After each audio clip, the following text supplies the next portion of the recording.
I know, right? What's up with that? I think This is the Black Powder Podcast, coming at you live and direct.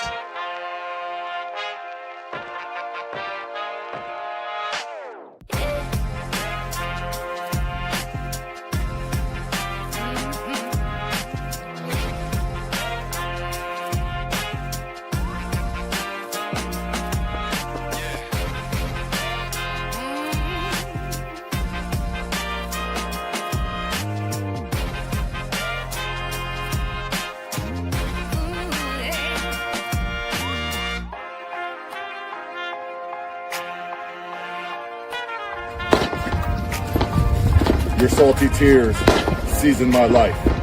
It's the Black Powder Podcast.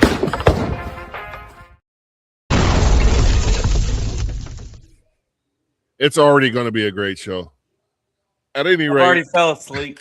this is the Black Can Powder you hear me? Podcast. We yeah, can. Whoa. Fixed. we're already It's a off great on the show right already. foot tonight. You We're know why already- that is? Because you came in and went out before the show started. I You got gotta, it before. Actually, I don't think I can hear Marcus though. that's good. Wait, you can't hear me? I can't. This is going to be a great show. This is Perfect. unbelievable. All right. Bye, Can you Tub. hear All me right, then? I'll be back. Yeah.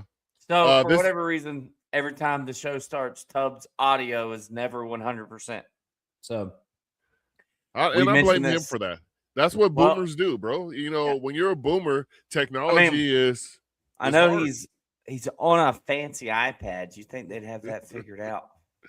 Yeah, They I- still I- like, well, how do I use this thing? you know, those things are made in China. It's gotta make the text real big, you know. Tub, Yeah, can is you it- hear us now? Tub. No, you can't hear us. Bye. Unfortunately, yes, I can. I can.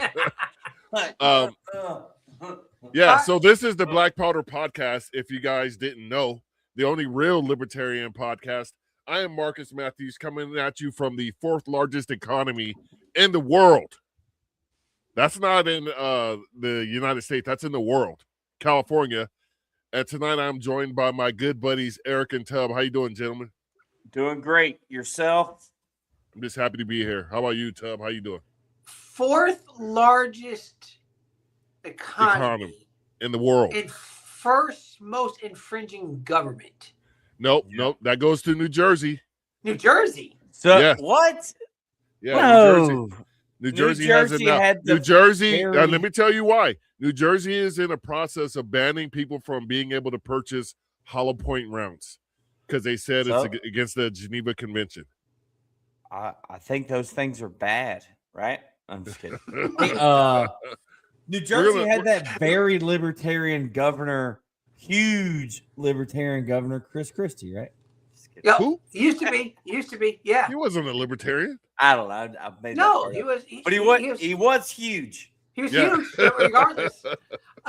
So it's funny because we had a guy in our church. He went on to do a podcast for some other stuff, and he's like, "Hey, do me a favor, like listen to it after and see how I did. Some of the things I can work on." I'm thinking, you got the wrong guy, dude. But at one point they started talking about their guns. I said, "Whoa, hey, dude, you got a little too close to mentioning exactly how many guns you have." Yeah. So I said, if you ever get back on there, you got to mention the boating accident. Boating, yes. Like Yeah. you got to clear that up. Now here's what I will tell you. I was talking with somebody, was it yesterday? And I said, listen, I said, I don't mind every now and then buying one on the books. Because they Yes, know so how to do. conceal carry, they know it's there. So if you don't have anything, they're gonna be like, wait a minute.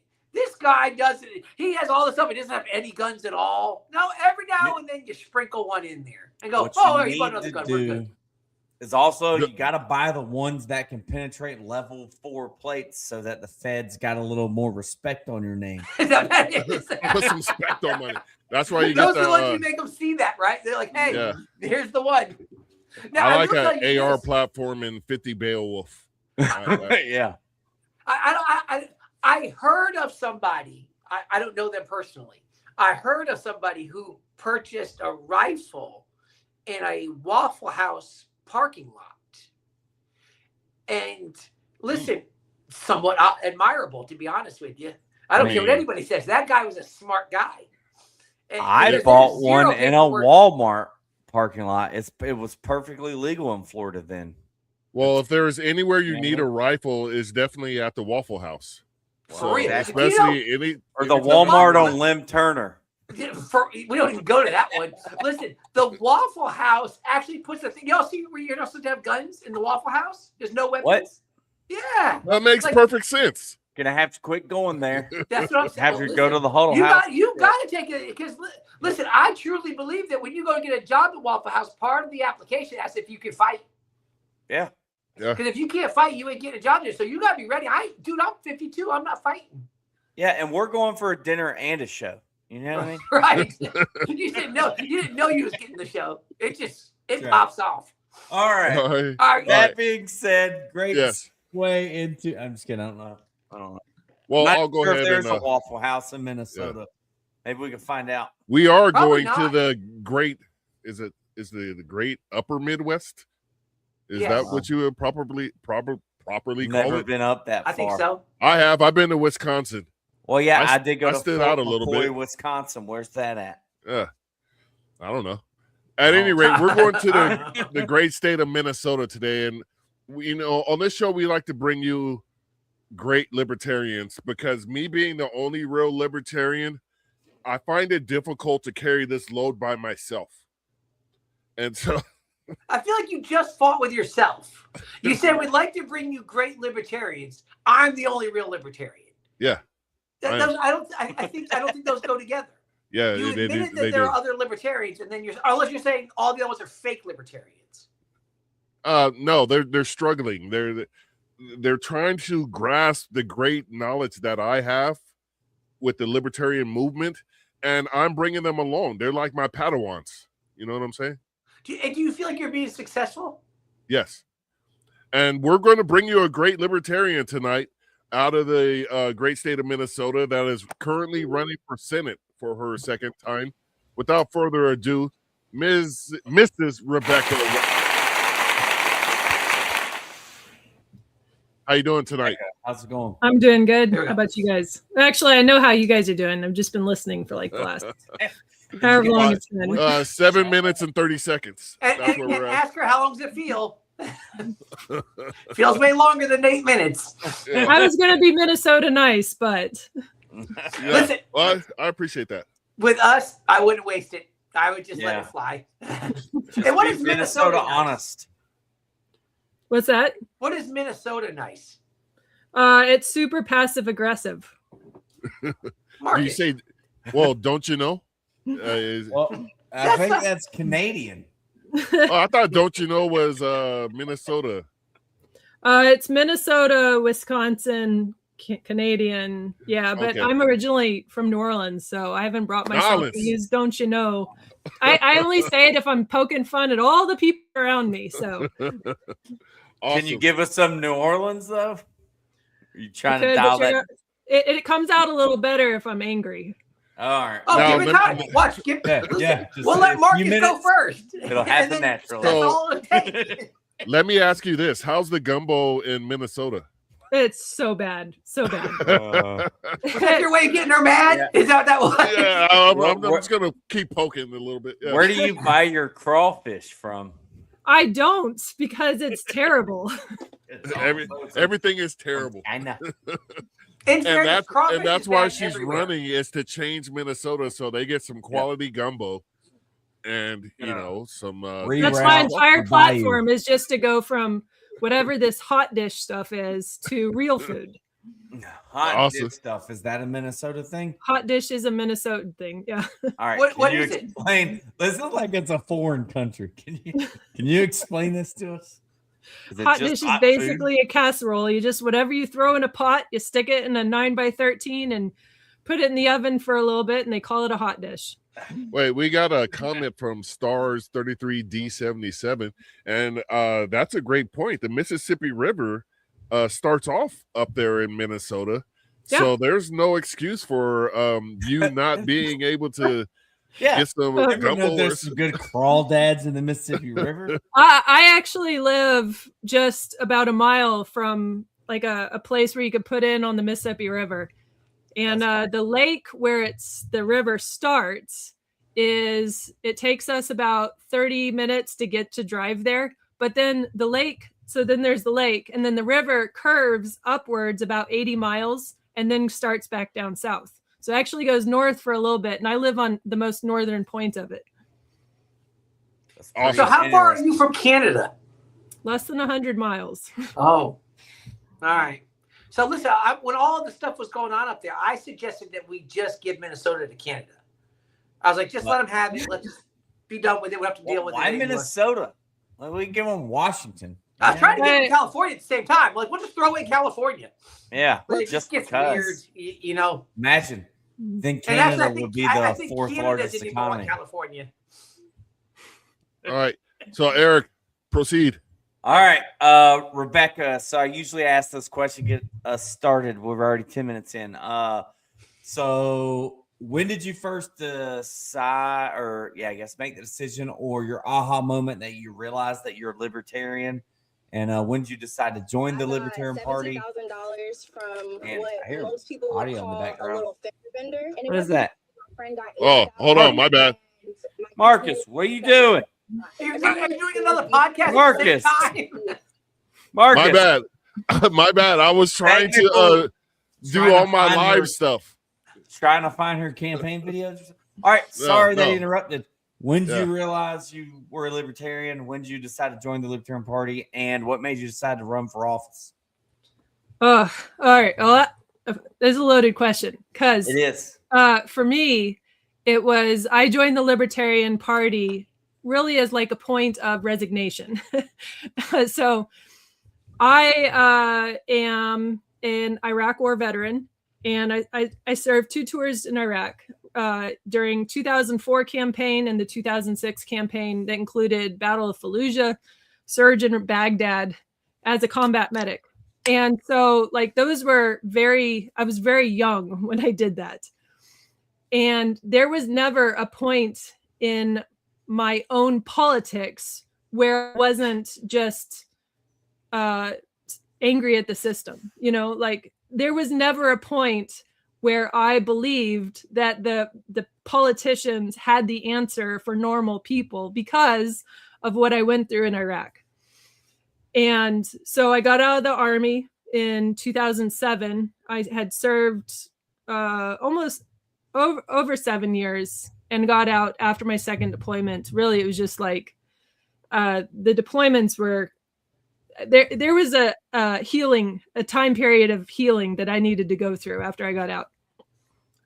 And I just, from there, I got very political, but I got political in the sense that I was super black-pilled from the beginning. And then in 2020, all the lockdowns happened. You know, Minnesota was definitely caught up in some of the more draconian lockdowns. And, you know, you weren't allowed to leave your house. You weren't allowed to go eat in public. You weren't allowed to do anything. Like they literally had security at the grocery stores checking people.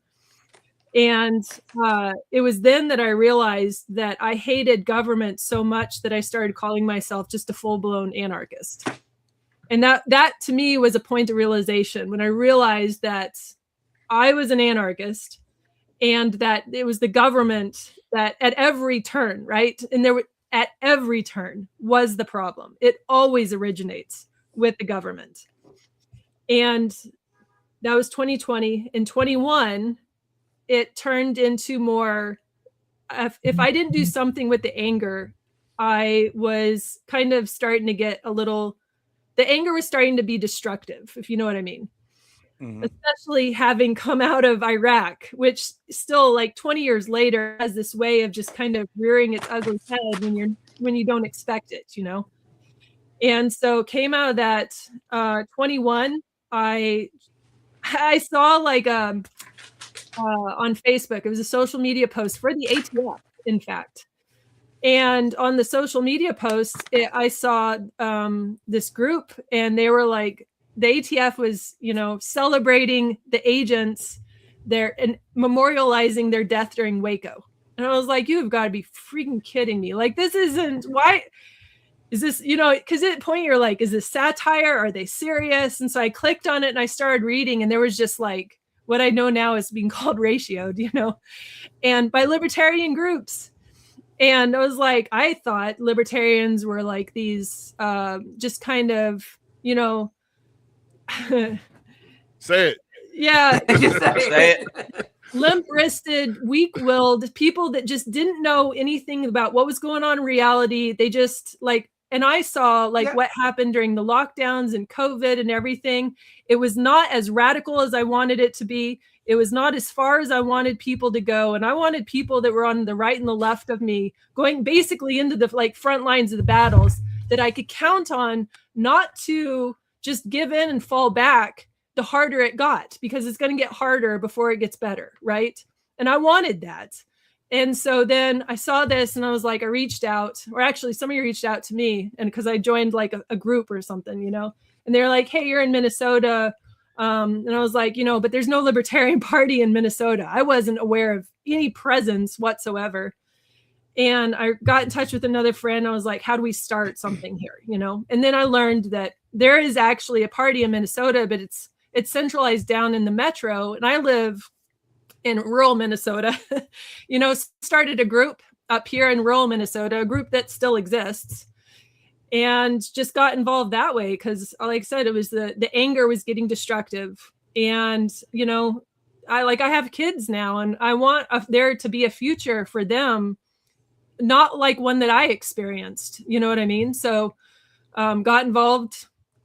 Somebody reached out to me in 23 and said, hey, we need somebody to run for US Senate. They started going through a list of names. They were like, and I was kind of helping them brainstorm. And the guy on the phone was like, actually, you're the right candidate for this job. And I was like, you've got the wrong person. I'm not, I'll do the background work and I'll, help you guys with things. But being the face of something, I have gone out of my way to be a gray person, this is not me. You've got the wrong person.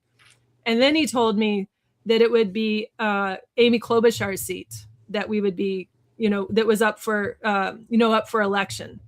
And Amy Klobuchar in 2006 built her US Senate career on criticism of the Iraq War, and then turned around and voted for every single pro-military measure since then. In 2006, I had boots on ground in Baghdad doing QRF missions, working out of a truck, and pulling dead bodies out of vehicles. That's literally what I was doing for my job. And she was capitalizing on what we were going through to further her political career. And that pissed me off. So I said, yes, so it just kind of went from there.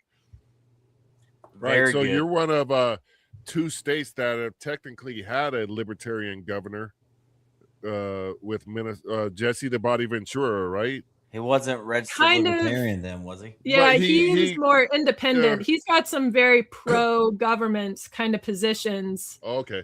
Yeah, but he was definitely third party though.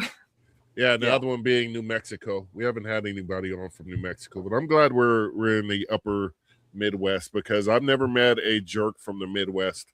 And what I can say is I know for sure that Tub is not from the Midwest. No, because you said you haven't met a jerk from there. Yeah. So clearly, I'm not from the upper Midwest. And now, not to say there's never been a jerk in the Midwest. Marcus did say he went to Wisconsin. You just say you've been. Wait, hold on, Eric. I was clearly bashing Tub, and you want to jump in and get us back. Eric, I appreciate that. Off the top rope style. Yeah. All right. Jesse Rebecca- the Body. Listen, that's the way to bring it back again, Eric. Well done. It's called a callback. All right, go ahead, Tub. Okay. All right. So I already had a couple questions now, but as of what you said, I want to ask you something. First, not that hard. How do you define anarchist? Because you called yourself one. Mm-hmm. So how do you define that? And which actually might lead into my other questions. You can answer them at the same time if you want. Yeah. What are you finding as running as a libertarian? There's naturally hindrances and stuff like that. So what are you finding along those lines? So maybe you can answer both those together. Sure. So I define an anarchist as somebody that just rejects the rulers of another person. I have the autonomy and the sovereignty of myself. and absolutely nobody has any authority over me whatsoever. And that if you want that for yourself, you get that for yourself too. Like, that's just the way it is. So I reject the idea that another person who doesn't have your best interest in mind could have any authority over you as a person. I just do. So are you? Look, I said I was going to let you go, and then I don't. So in that, do you find that a struggle? Because if you present that, somebody's going to go, then why are you running? Because you're acting to be the person that you say we shouldn't have. Because even if I reject that, there is people that do strive for being rulers and authoritarians over other people. And so that's this like kind of this catch-22 of humanity. Like, so there's various things of humans that I think that in one side, because on a spectrum, like on one side are very. Why you say spectrum? We're talking libertarians. All right, let's be very clear. But it is. That's like. On one side, you have people that want and are willing to and are able, that's another part of it, like wanting to have authority over yourself and actually being able to exercise it in a way that you thrive within that environment is it's two different set of circumstances, right? But then you have people that are not only not capable of being able to have authority and responsibility over yourself, but also strive to give up their responsibility to somebody else to be in charge of them and to rule over them.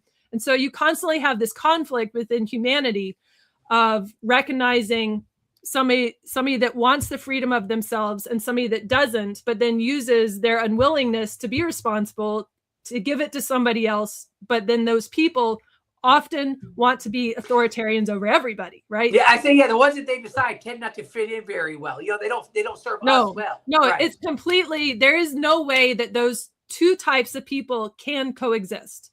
So there's this constant, human condition, I think, that battles between one or the other.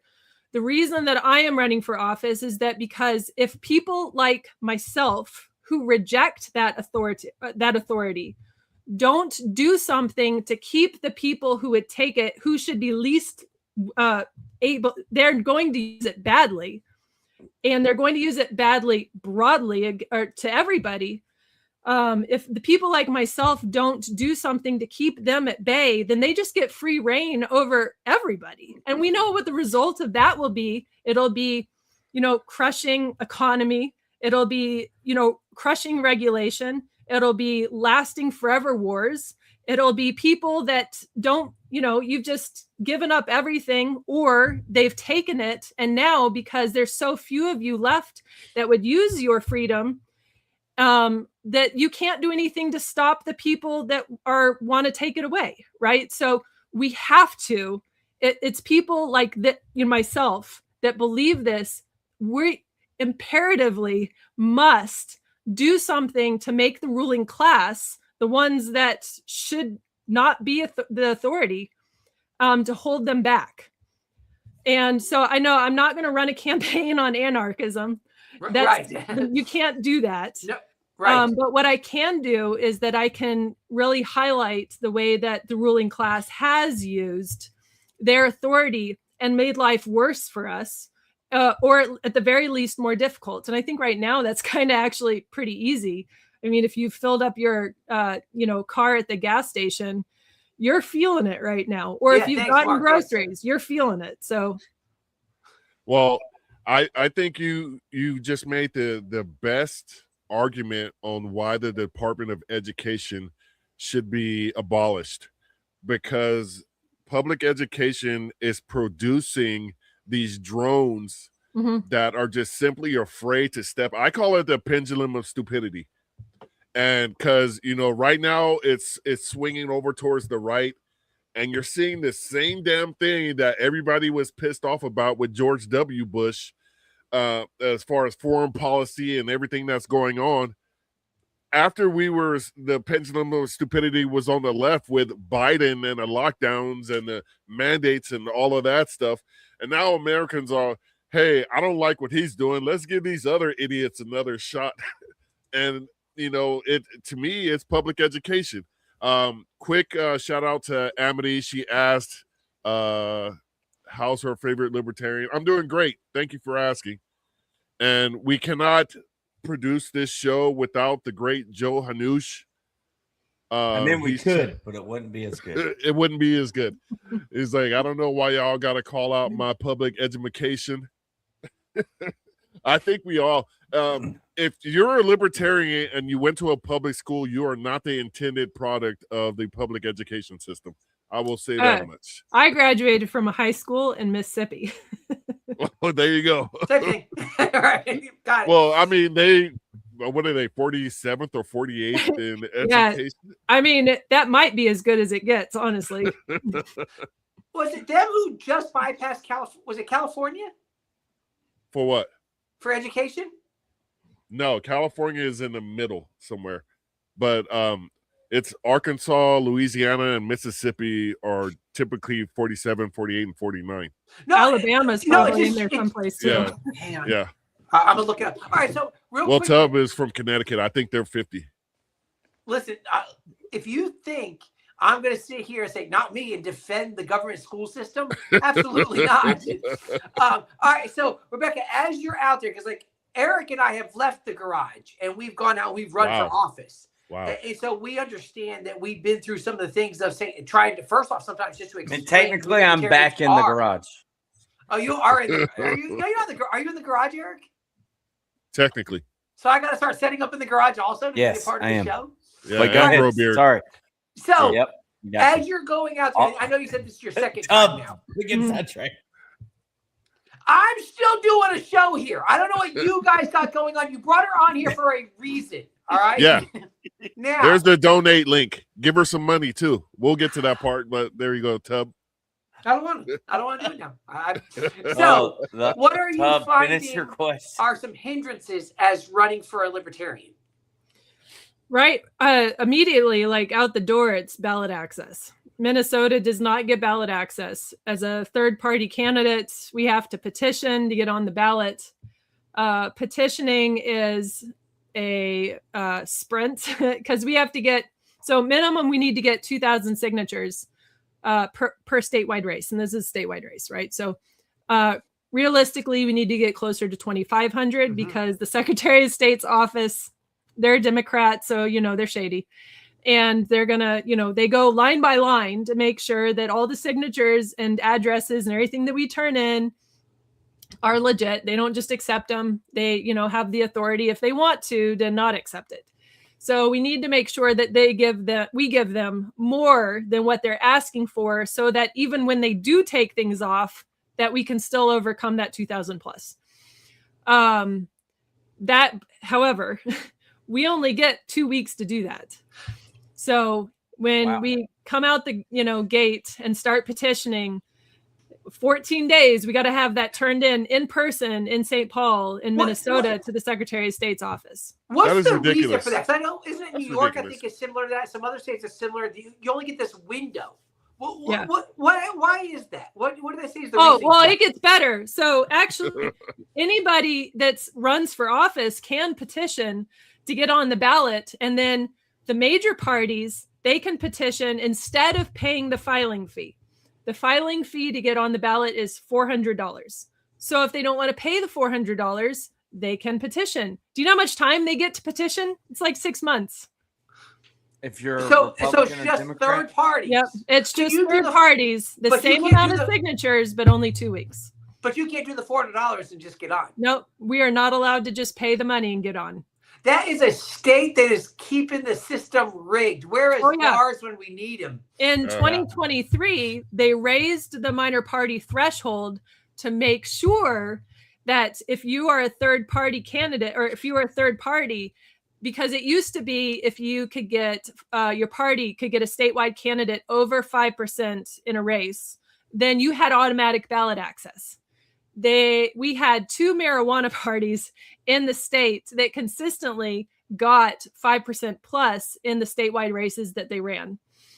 And that's just, really like marketing on their name. They never had anybody but a paper candidate. There wasn't anybody that was actually like making marijuana legal was their whole thing. That was it.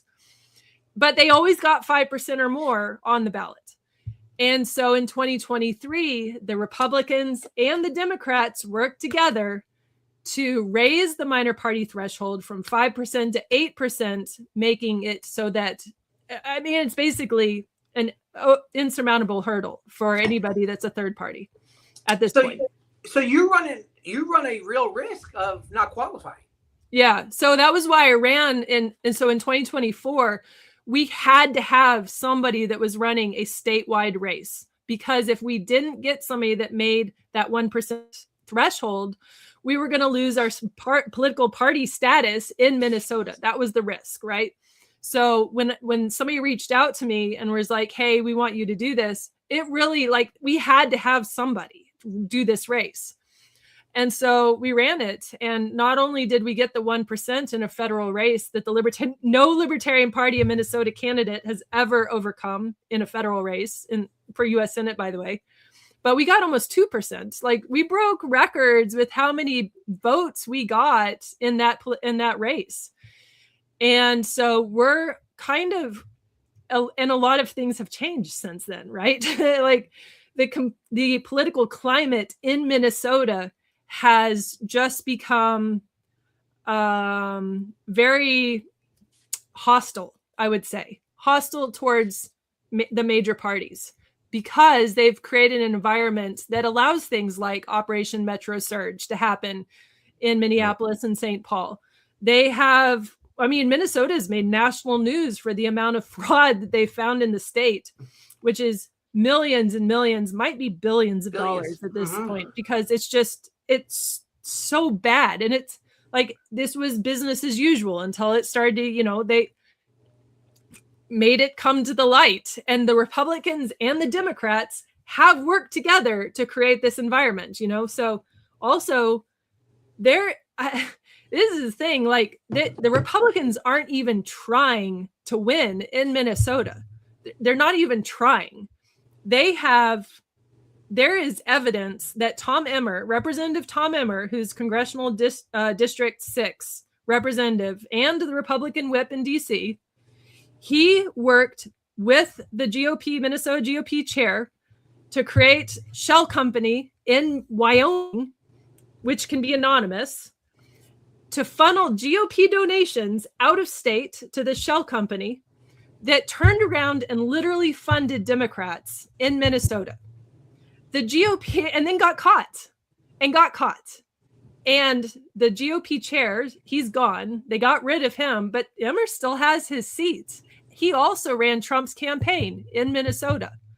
So you can't look at this situation and be like, oh no, the Republicans, they are absolutely the people that are going to put up a resistance to the Democrats in Minnesota. No, they work for the Democrats in Minnesota. And so people that are like looking for alternatives and reject the uniparty, there's a pretty big opening right now for third party growth in Minnesota. I truly believe that sometimes, and it's kind of what you're saying, the Republicans and the Democrats intentionally work together. I think there's times where they go, here, you can have this one, we'll take one over here. Yeah. And they do this trade-off. And it's all a game for them. Yeah, well, because they make millions doing it. Why would they quit? There's no incentive for them to stop, and there's nobody left to resist, because they've changed the laws, like our ballot access situation. They have capitalized on their positions to keep people from ruining their game. That's what they've done. I often say that everybody's libertarian until it's time to vote. Because they all end up staying in their party. I'm sure you see that. They can be angry right now, but when it comes into it, they're going to stay into their things. So they buy into the lie that they're wasting their vote for third-party candidates. Yep. But I don't think that that's true this time around. I think that people are so mad because of everything that's happened. And I think the worse the war in Iran gets, the worse the price of gas gets every time you fill up your tank, the higher the cost your groceries are, and the more the economy tanks, people are going to be more willing to look for some alternative.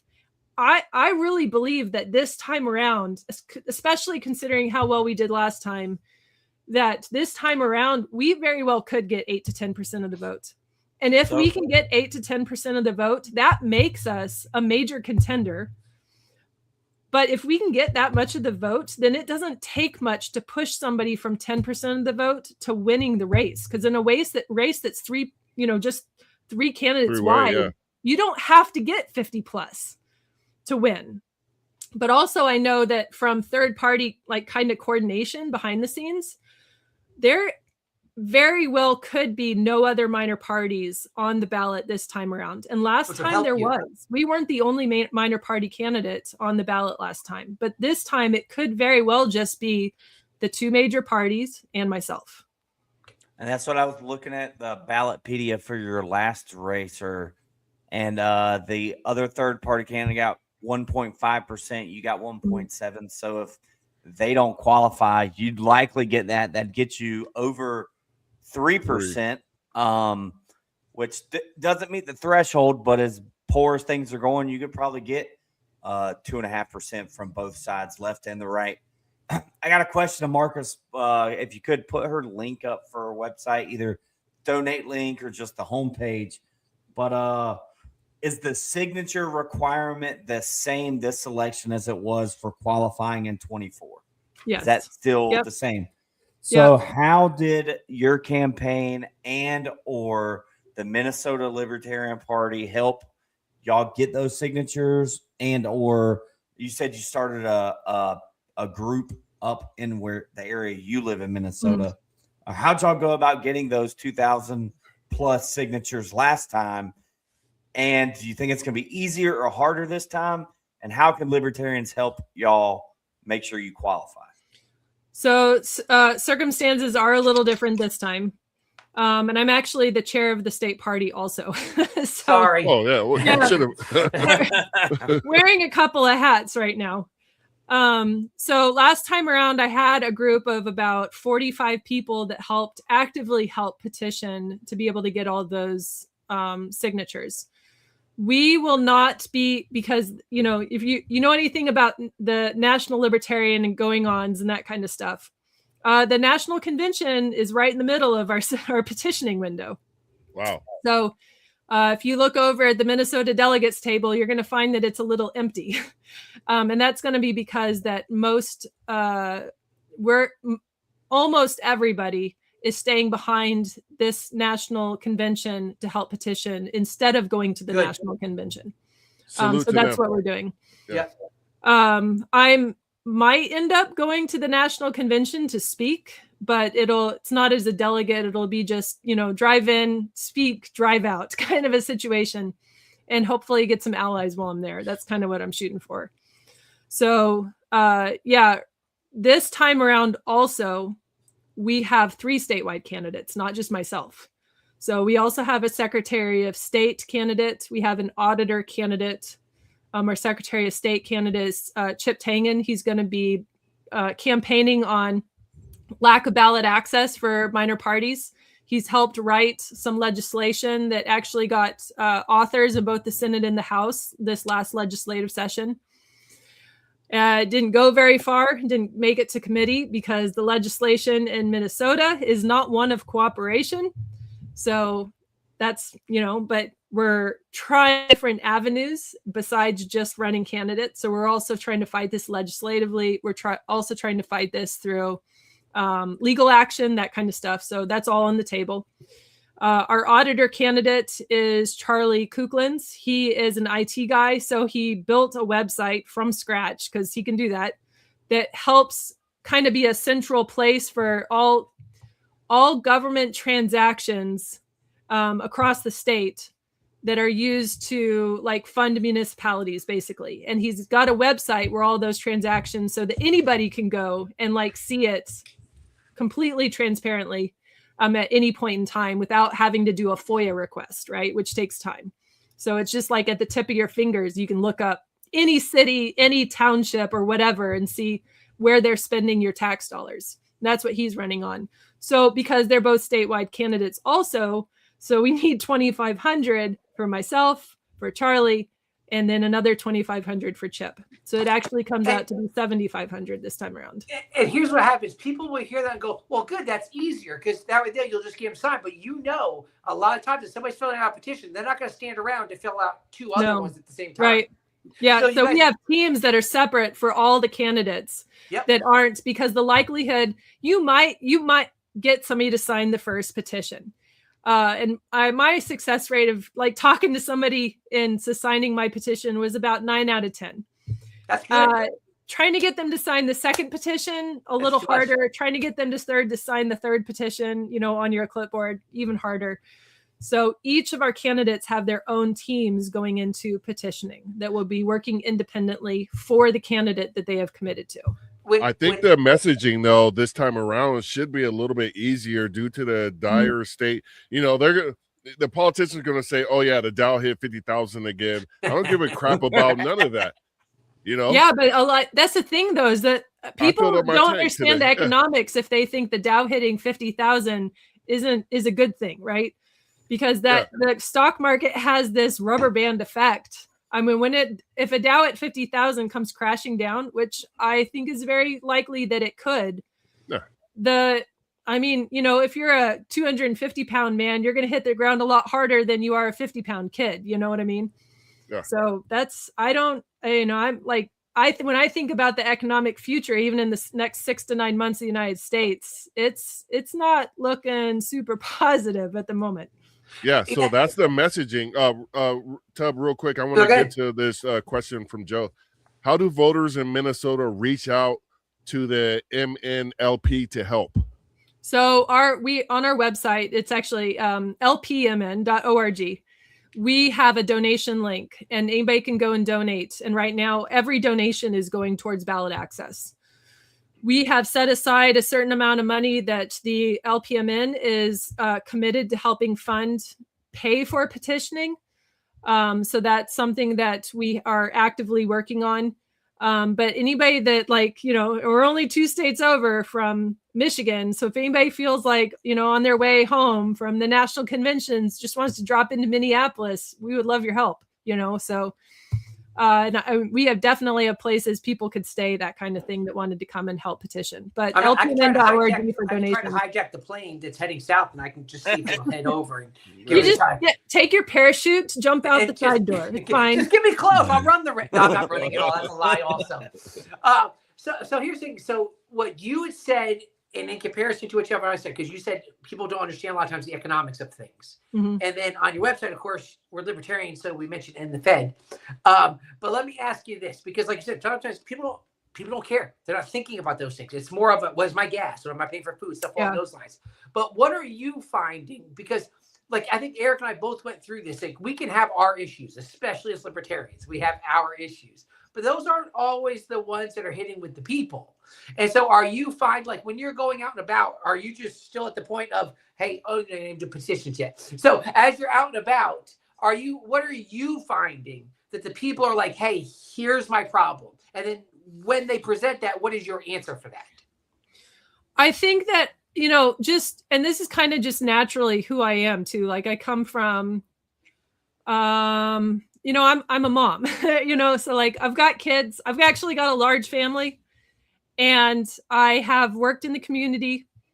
I don't want to say my specialty, but kind of my real passion is food security, local foods. I mean, we have a farm, I've worked on writing legislation and trying to get it through, the committees and that kind of stuff to help, raw milk access, deregulating farming and agriculture, those kinds of things. I've been on the board for our farmers market, I think, for 13 years now. So, no small thing.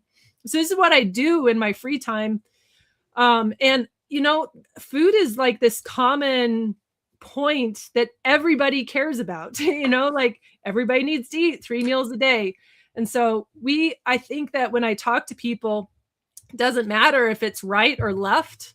You have your foodies that are just kind of universal. They're across the board. And so especially when people are like, oh, you have a farm, and they're like, oh, you're a mom. Oh, you homeschool, because we do, it's just kind of wholesome feeling, I guess.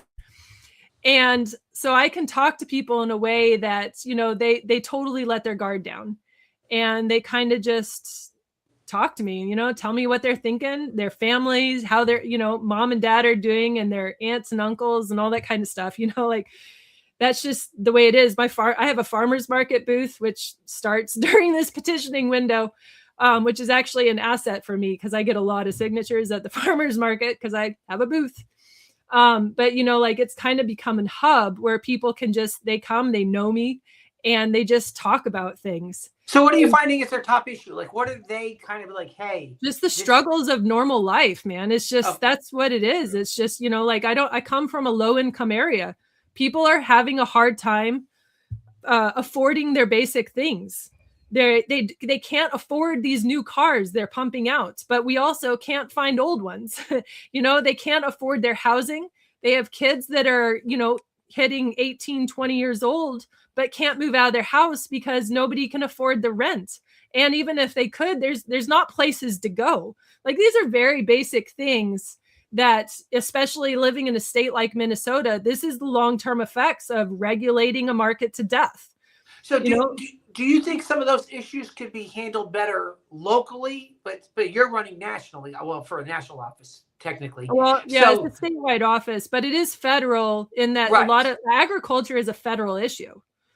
The USDA takes a lot of authority that they shouldn't be allowed to have. And the Minnesota Department of Agriculture also takes even more than the USDA does. And there's like whole pockets of the agriculture in the market where you absolutely cannot build a business at all or get into farming. And we're on like the verge of having a crisis on our hands because you don't have younger people getting into agriculture. And the average age of a farmer is like 56. Right up there with Tubb. Isn't right Travis up there with Tubb. Johnson up there? Is he in Minnesota? Who? Travis Johnson? Oh, yeah, I know him. I actually talked to him today on the phone. Good. Okay, I think, have you found a way to incorporate him? Because he was somewhat effective. He's on my campaign team, absolutely. Good. Okay. He's actually the person when I was like, hey, how do we get a libertarian group started up north? He's the one that gave me the information, and he was part of like our group starting out. Awesome. Eric, you got some? So I don't want to get off of the campaign. I'll save this maybe for later. It was about like legal actions, lawsuits for ballot access, which is important, but that might not necessarily be the strategy right now to make sure that your name's on the ballot. Right. Let's assume you do get on the ballot. How long of a campaign season are you going to have once you're on the ballot? And how can we help you raise some money? And what's your plans to do with that money? And how are you going to be able to get that 8%? Very loaded question. Go ahead and attack it. So last time around, I only spent $2,500 on the entire campaign. That was it. That was all we spent. We didn't even bring in. I did zero fundraising. I talked to one person, and that was more of like an excuse to talk to them, less about actually getting them to, money, but more like being like, hey, this is what we're doing. But, I wanted to get in touch and talk to them about the campaign, and they did. Then they donated. This time around, I think that especially with the price of gas and trying to get all over the state, which last time around I was driving from where I live down to the metro sometimes 2 or 3 times a week. And I have dairy cows. So like I always had to come home, and like take care of the cows, because I didn't have, we were basically doing that entire campaign on just like gut intuition and faith. That was all we were doing. Just, like the libertarian way. Yeah. Just we no strategy. Figure it out. Showing up to places, talking to who I could, and that was it. And like I said, we spent $2,500, and that was it. This time around, I'm going to rely, and I didn't really do much with social media. This time around, I'm going to do better at that. But also relying more on a campaign team. I didn't have a campaign team last time around. It was me and one other guy, basically, that were working on this. And this time around, there's going to be a campaign team. I already have people that have committed money to this campaign that far exceeds what I got last time. And there's more of what I've noticed, like an energy behind the scenes to try and disrupt what I'm doing. We have already had our bank account.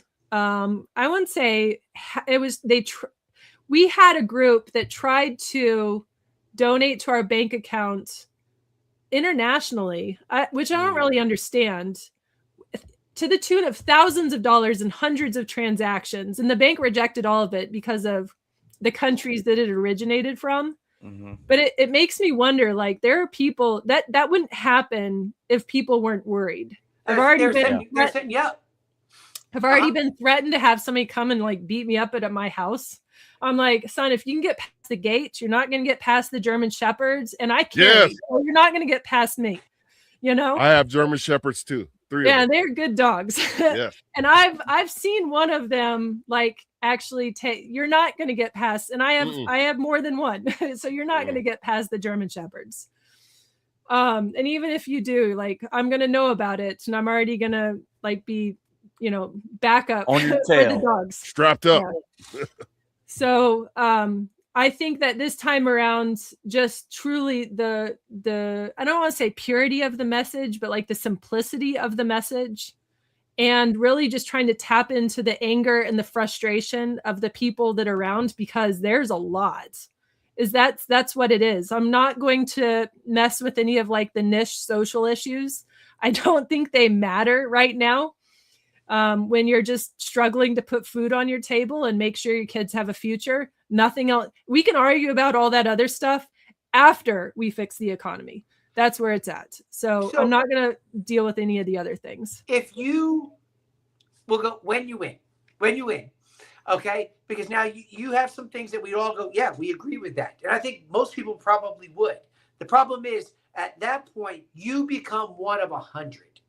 Yeah. So how do you see yourself getting to DC? Because now you're very much going to be an outcast. Like everything about your lifestyle and what you have going on, the fact that you're third party, everything automatically puts you outside of things. Yeah. So absolutely. How do you get in there and who do you think that you could work with in there to kind of be like, okay, let's get some things done? I don't plan on actually working with anybody. That's not my purpose.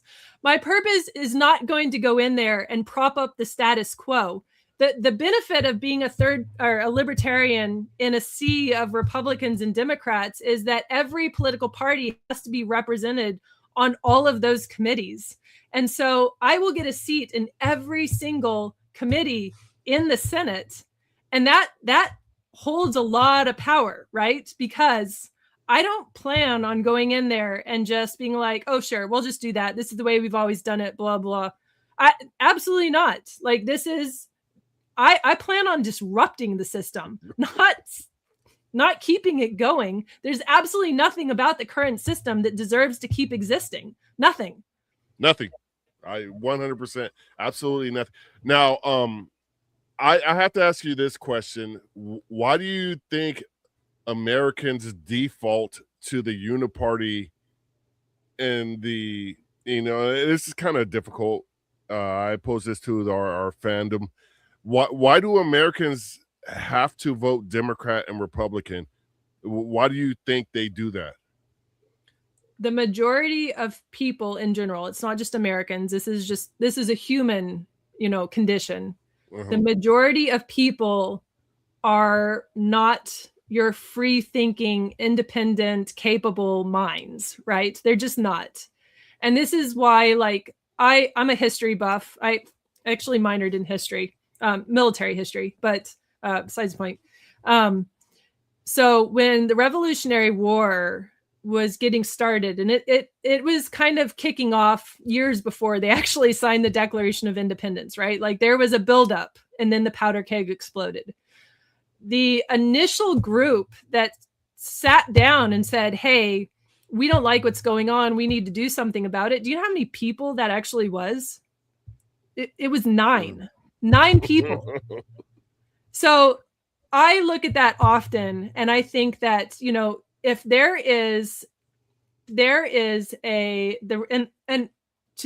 additionally, like this is part of it too. Nobody prior to the colonies revolting against the British Empire, nobody had actually ever been successful in that endeavor. The US colonies were the first, and it started with 9 people. So, and I think it was only like 3% of the people that were actually in the colonies fought against the Brits, right? So it's not a big percentage. What you need is a small percentage of people that are absolutely committed to the cause to be able to see it through the end. That's what you need. You don't need the masses. You just need them to think that you're the best alternative. And all that takes is a small group of dedicated people and a set of circumstances in which the time has come for the change to just like, now's the time. I believe that right now in Minnesota, like this is, we're never going to have this set of circumstances again in our lifetime. So we have to do this now because it's all kind of just coming to a head. If we pass this up, we're never going to get this again. The shepherds of liberty. That's what I consider myself.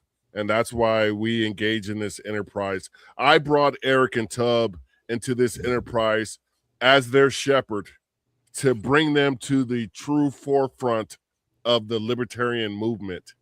Because prior to me, I wish you told us this sooner. I know. You right? were lost in the wilderness. But yeah, we're coming up on 57 minutes, and Tub has to GO on the dot. So I'm gonna pass his final. Pass him to his final comments and whatnot. Listen, mine will be simple. Listen, you already know the uphill battle that it's going to be. I love the fact that you didn't run off even after the first one, because you see that a lot inside the party. We run one, we disappear. So it's good that you stayed involved in that overall. And then this one last question then. If you don't win, what does still success look like? I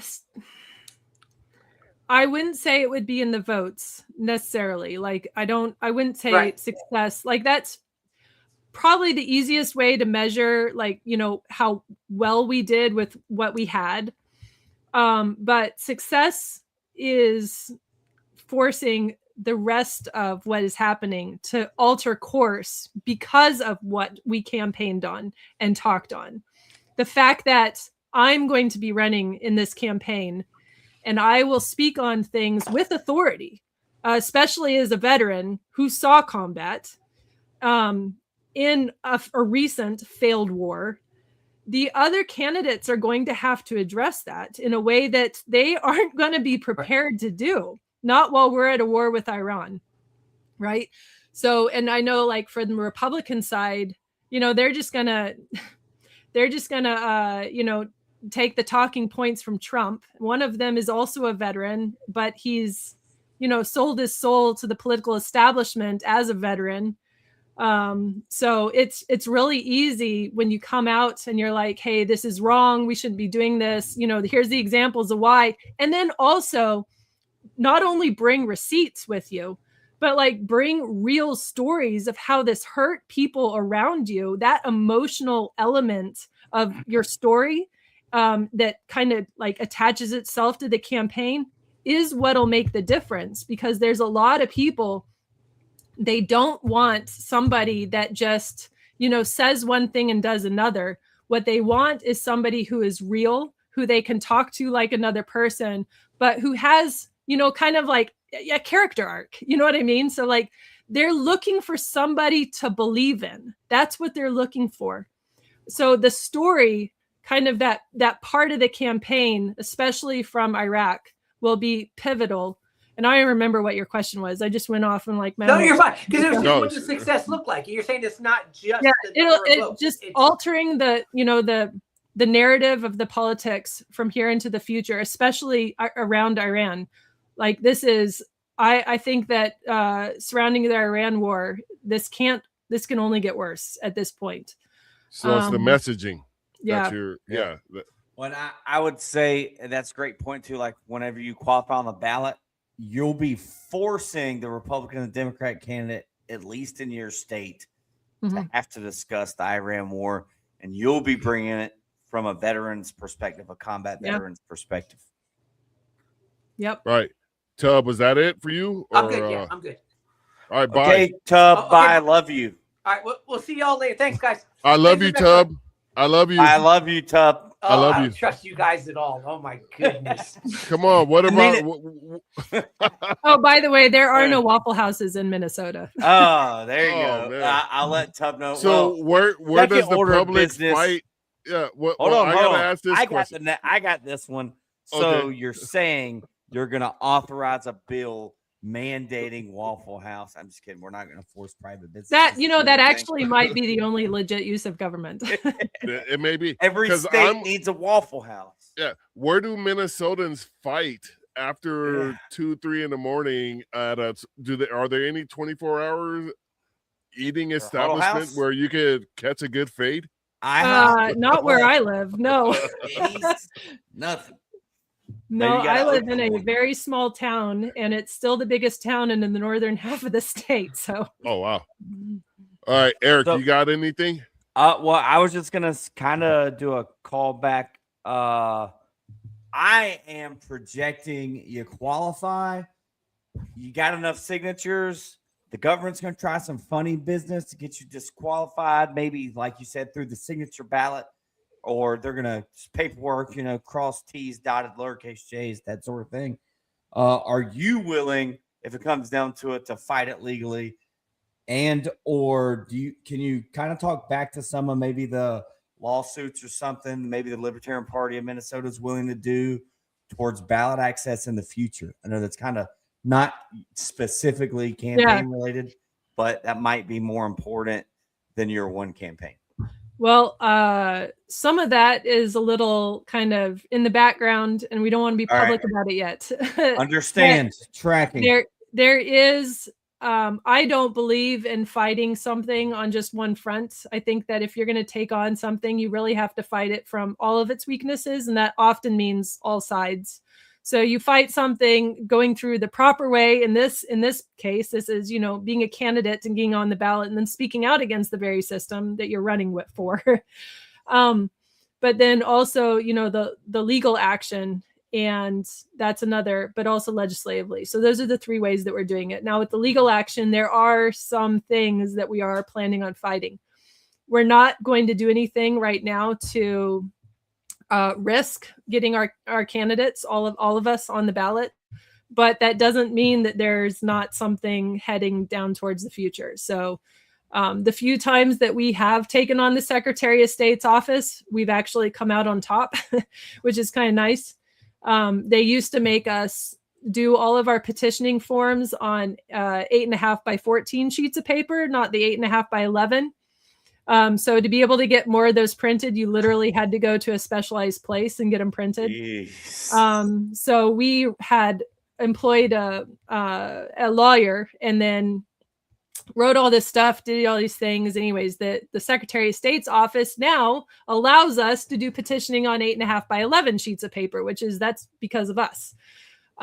So there's a number of other things we're planning on doing, but yeah, for OPSEC, I'm not gonna be completely honest about it at the moment. So Marcus, that's operational security. I understand what it was. I civilians. played Call of Duty. For you Anyway, civilians. that's the only time the Nolans accent came out in you tonight was when you said lawyer.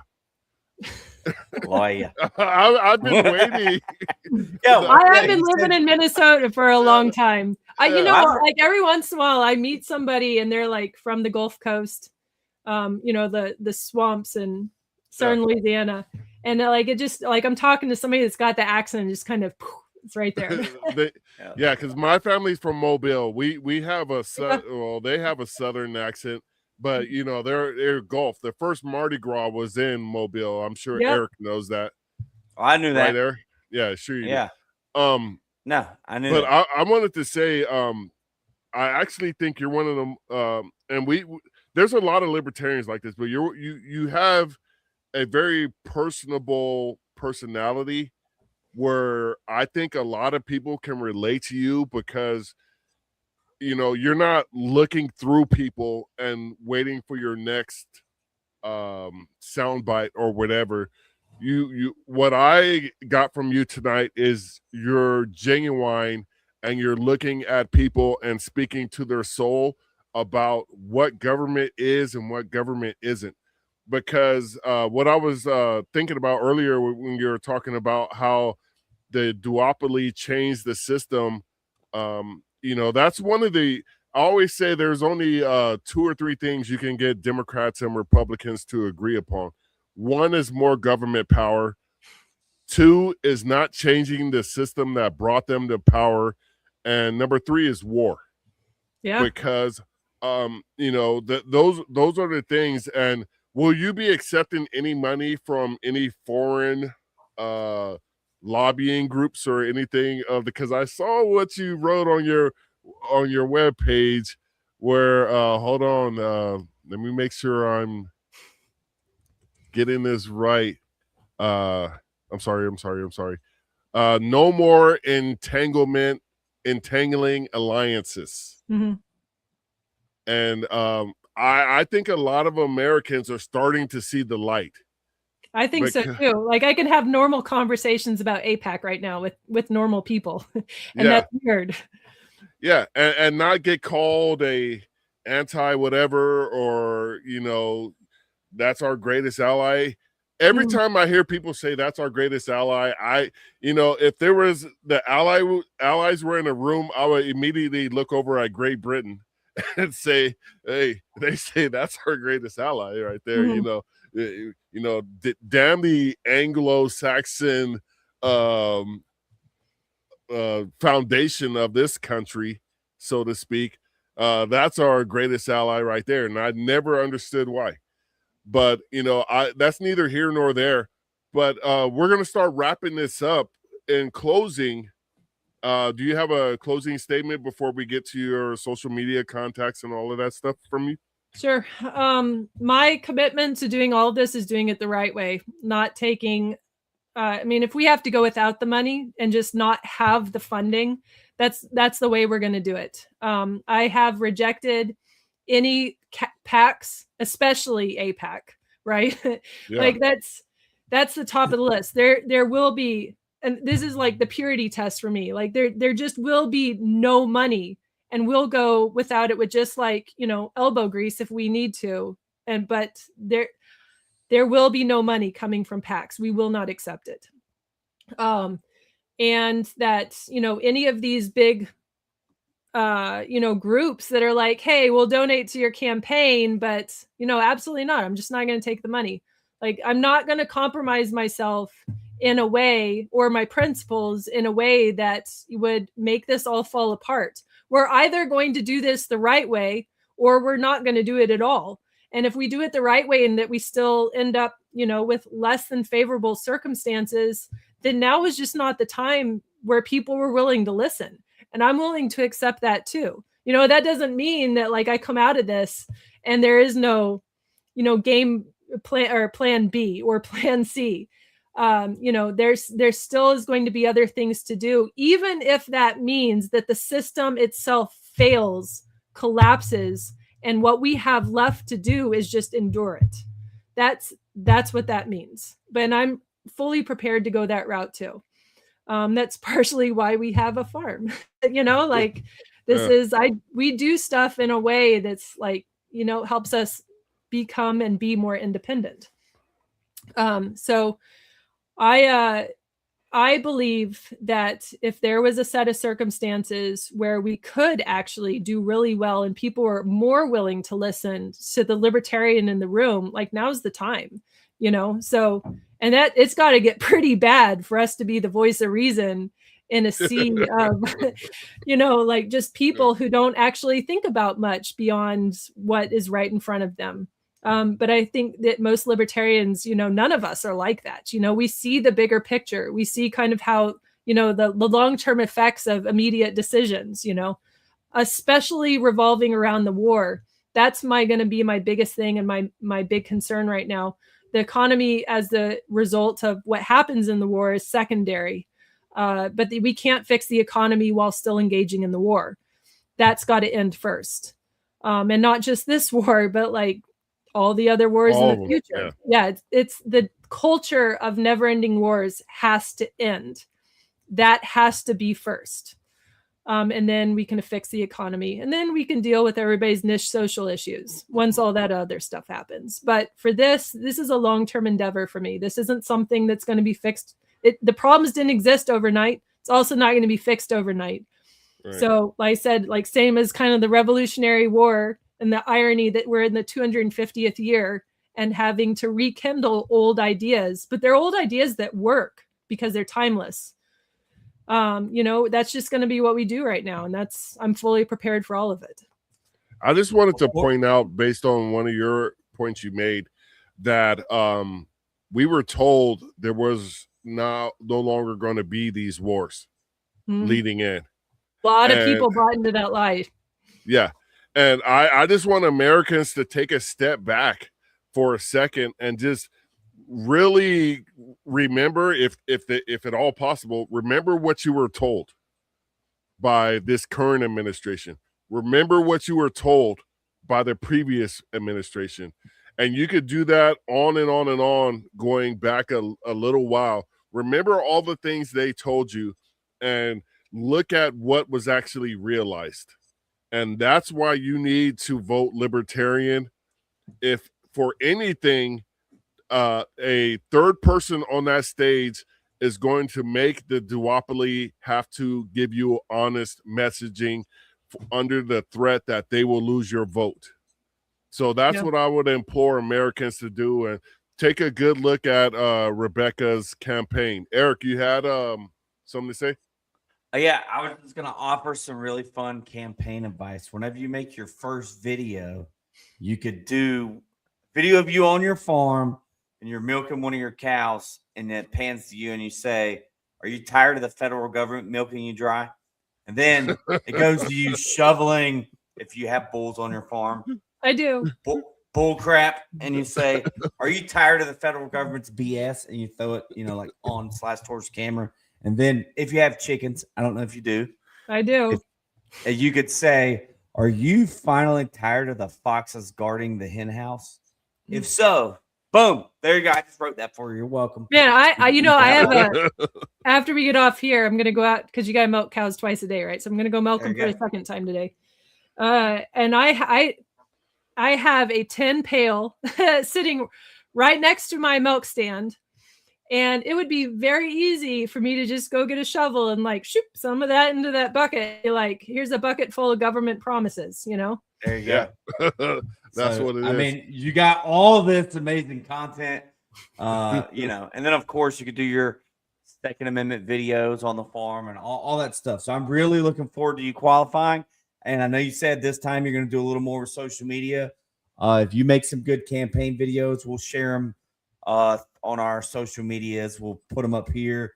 We'd like, if you have time in your campaign, to come back and celebrate you and the other two statewide candidates qualifying for ballot access. If we can get Joe Hanoush, and if you're willing, we'd like to have you on and celebrate and boost you and y'all's campaigns in the great state of Minnesota. It's a great state. Right? Yeah. Right. So we're going to put up Rebecca's link again. And this is the important one. This is whitingforsenate.us/donate. That's the link that everybody needs to click the link. Yeah, click the link. And, it has different denominations, but give what you can. This is the time. If, I thought we had a great opportunity in 2024, but we had some sabotage going on in our midst. But now I said this at the California convention, we're almost effectively starting over as a party because, the number of votes, we lost to RFK Jr. and his brainworm in the last general election and in the popular vote. So we got to start all over. We have to clean this slate and bring libertarianism back to the forefront of its founding principles, individual liberty, free markets, all that good stuff. So we would like and ask everybody who can donate. And if you can't donate, share. If you can't share, talk to somebody, your neighbor, somebody at the grocery store about the Libertarian Party. There's a lot of ways to help this enterprise move forward. And we want to encourage you all to do so, because if you're not pissed off about the way things are right now, you're either extremely rich or stupid.